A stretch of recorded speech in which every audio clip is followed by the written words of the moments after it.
India, a land of ancient empires and powerful kingdoms, where history is etched in every stone and legend whispers through the winds. This vast subcontinent has seen the rise and fall of many great civilizations, each leaving an indelible mark on its cultural and historical tapestry. In the 4th century BC, two kingdoms stood out prominently among the myriad of states, Magadha and Avanti. These two realms were not just political entities, but were also centers of culture, trade, and military prowess. Magadha, ruled by the ambitious and visionary Chandragupta Maurya, was a rising power. Chandragupta's leadership and strategic acumen transformed Magadha into a formidable empire, setting the stage for the Mauryan dynasty's dominance. Its fertile lands, abundant resources, and mighty army made it a force to be reckoned with. The kingdom's agricultural wealth provided sustenance for its people and its soldiers, while its strategic location facilitated control over key trade routes. To the west lay Avanti, a prosperous kingdom known for its strategic trade routes and formidable defenses. Avanti's wealth was derived from its bustling trade centers, where merchants from distant lands converged, bringing with them goods, ideas, and cultural exchanges. For years, an uneasy peace held between them. Diplomatic efforts and mutual interests in trade maintained a fragile balance. But beneath the surface, tensions simmered. The two kingdoms eyed each other warily, aware of the other's strengths and ambitions. However, whispers of conflict began to stir. Courtiers and spies carried tales of secret alliances and military preparations. The air was thick with suspicion, and every move was watched with keen interest. Old rivalries and territorial ambitions cast a shadow over the land. The desire to expand borders and control more resources fueled the animosity between Magadha and Avanti. Skirmishes and territorial disputes became more frequent, each side testing the other's resolve. The drums of war seemed to beat closer, threatening to engulf both kingdoms in a bloody conflict. As armies assembled and war cries echoed through the valleys, the fate of these ancient kingdoms hung in the balance, poised on the edge of a monumental clash that would shape the course of history. King Suvarna Shakti of Avanti, a proud and ambitious ruler, saw Magadha's growing power as a threat.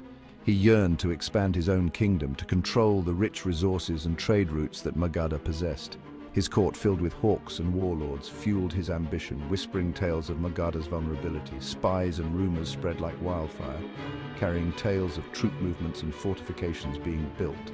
The tension between the two kingdoms reached a fever pitch. War seemed inevitable, a clash of titans that would leave countless dead and the land scarred for generations. In Magadha's court, a sense of unease prevailed. Emperor Chandragupta, though a mighty warrior, was young and untested. He relied heavily on his trusted advisor, a man of unparalleled wisdom and intellect. Chanakya. Chanakya was no ordinary advisor. He was a scholar, a strategist, and a master of politics. He believed in the power of diplomacy, in the strength of words over the might of armies. Chanakya saw the impending war as a catastrophe, a senseless waste of life and resources. He resolved to use his cunning and intellect to avert the disaster. Chanakya knew that confronting Avanti's aggression with force would be disastrous. He understood that a war, even if won, would leave both kingdoms weakened and vulnerable. He proposed a radical solution to Emperor Chandragupta diplomacy. Chanakya argued that peace, secured through negotiation and understanding, would be far more beneficial. He believed that by appealing to King Suvarna Shakti's reason and self-interest, a war could be avoided. Chandragupta, trusting his advisor's wisdom, agreed to the risky plan. Section 5. A perilous journey. Chanakya's mission was fraught with danger. Traveling alone, he ventured into the heart of Avanti, a land hostile to Magadha and its people. Every step he took was a risk, every encounter a potential threat. Yet he pressed on, driven by his unwavering belief in his mission. He disguised himself as a humble scholar, his sharp mind hidden beneath the guise of a simple traveler. He carried with him no weapons, only his intellect and the power of his words, his only armor against the dangers that lay ahead. Section 6, entering the lion's den. Upon reaching Avanti's capital, Chanakya sought an audience with King Suvarna Shakti. The court, filled with battle-hungry advisors and skeptical nobles, received him with suspicion. They saw him as a spy, an enemy in their midst. Yet Chanakya remained undeterred. He stood before the king, his demeanor calm and respectful, his eyes reflecting an inner strength. He knew that the fate of two kingdoms rested on his ability to sway the king, to plant the seeds of peace in a heart consumed by war. Section 7, a battle of words. King Suvarna Shakti, intrigued by Chanakya's reputation for wisdom, granted him an audience. A battle of words commenced, a clash of intellects that would decide the fate of nations. Chanakya, with his calm demeanor and eloquent speech, skillfully navigated the king's questions and accusations. He spoke of the futility of war, of the countless lives that would be lost, and the prosperity that would be destroyed. He painted a vivid picture of the devastation that war would bring, not just to Magadha, but to Avanti as well. Section 8. The wisdom of peace. In the annals of history, the pursuit of peace has often been overshadowed by the clamor of war. Yet there were those who understood that true power lay not in the sword, but in the mind.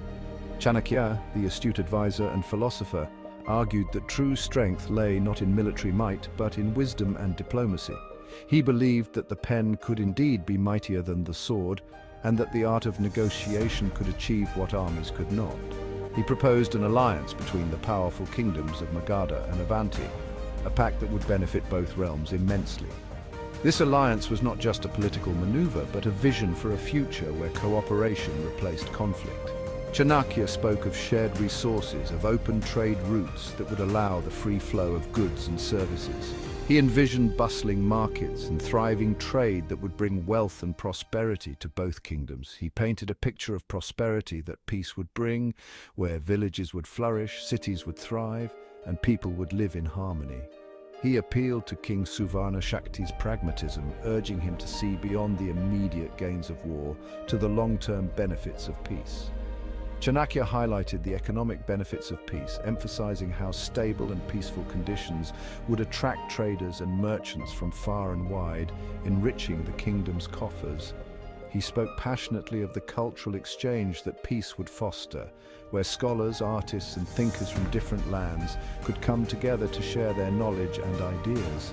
The sharing of knowledge and ideas, he argued, would not only enrich both kingdoms, but also lead to innovations and advancements that would benefit all of humanity. Chanakya presented a compelling vision of the future where Magadha and Avanti stood together, not as rivals, but as allies.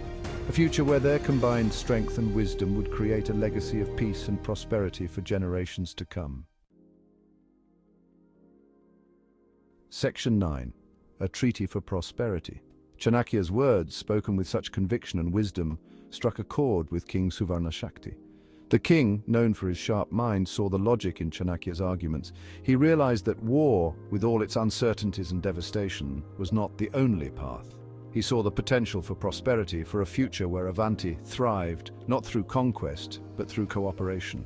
After days of intense discussions, King Suvarna Shakti, swayed by Chanakya's wisdom and the promise of a brighter future, agreed to a peace treaty.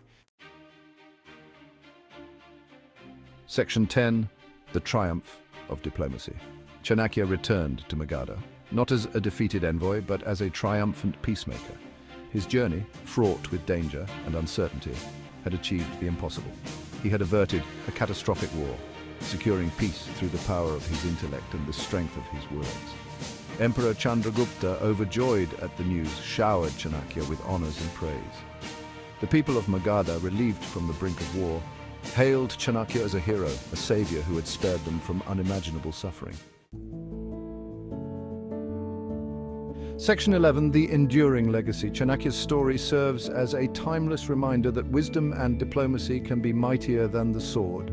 His teachings, which have transcended centuries, continue to be relevant in today's world. It highlights the importance of communication, of understanding, and of seeking peaceful solutions to even the most complex conflicts. Chanakya's strategies were not just about winning battles, but about creating lasting peace and stability. In a world often driven by conflict and aggression, Chanakya's legacy continues to inspire. His life and work remind us that true leadership is about more than just power. It is about wisdom, foresight, and the ability to see the bigger picture. It reminds us that true power lies not in brute force, but in the ability to reason, to negotiate, and to build bridges of understanding. Chanakya's approach to governance and diplomacy was revolutionary for his time and remains a guiding light for modern leaders. It is a legacy that continues to resonate, offering hope for a more peaceful and harmonious world. His teachings encourage us to look beyond immediate gains and to strive for long-term harmony and prosperity. Chanakya's enduring legacy is a testament to the power of intellect and the enduring impact of wise counsel.